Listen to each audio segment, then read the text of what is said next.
बिस्मिल्लाहिर्रहमानिर्रहीम।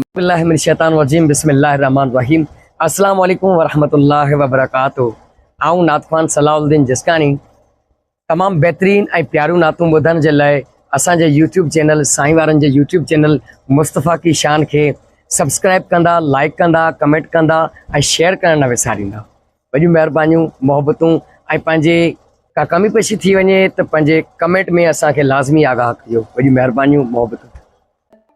सलात प्यारे नबी ते पढ़ तो, सलात प्यारे नबी ते पढ़ तो, सलात प्यारे नबी ते पढ़ तो, सलात प्यारे नबी ते पढ़ तो। रुखन खार दम निजाते आहे, रुखन खार दम निजाते आहे। वसीलो सोहणे नबी जो अठ तू, वसीलो सोहणे नबी जो अठ तू। दमन खार दम निजात आहे, सलात प्यारे नबी ते पढ़ तू, सलात प्यारे नबी ते पढ़ तू। खुदा पढ़े तो सलात दायम मलाइकन जो वजीफो कायम। खुदा पढ़े तो सलात दायम मलाइकन जो वजीफो कायम। असांखे बेशक नसीब आहे, असांखे बेशक नसीब आहे।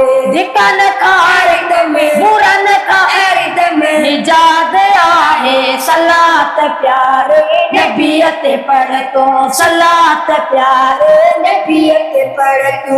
सलात खाजो अजे सदाई, ओए मुनकर भागो भाई। सलात खाजो अजे सदाई, ओए मुनकर भागो भाई। ओहो घणो ई शरीर आहे, ओहो घणो ई शरीर आहे। शरण खार में निजात आहे, सलात प्यारे नबी ते पढ़ तो, सलात प्यारे नबी ते पढ़ तू।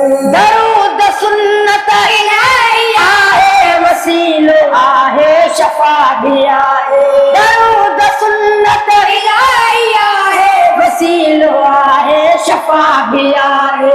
रहमतन जो खजानो आहे, रहमतन जो खजानो आहे। धिकन खार में बुरन खार में निजात आहे, सलात प्यारे नबी ते पढ़ तू, सलात प्यारे नबी ते पढ़ तू, सलात प्यारे नबी ते पढ़ तू।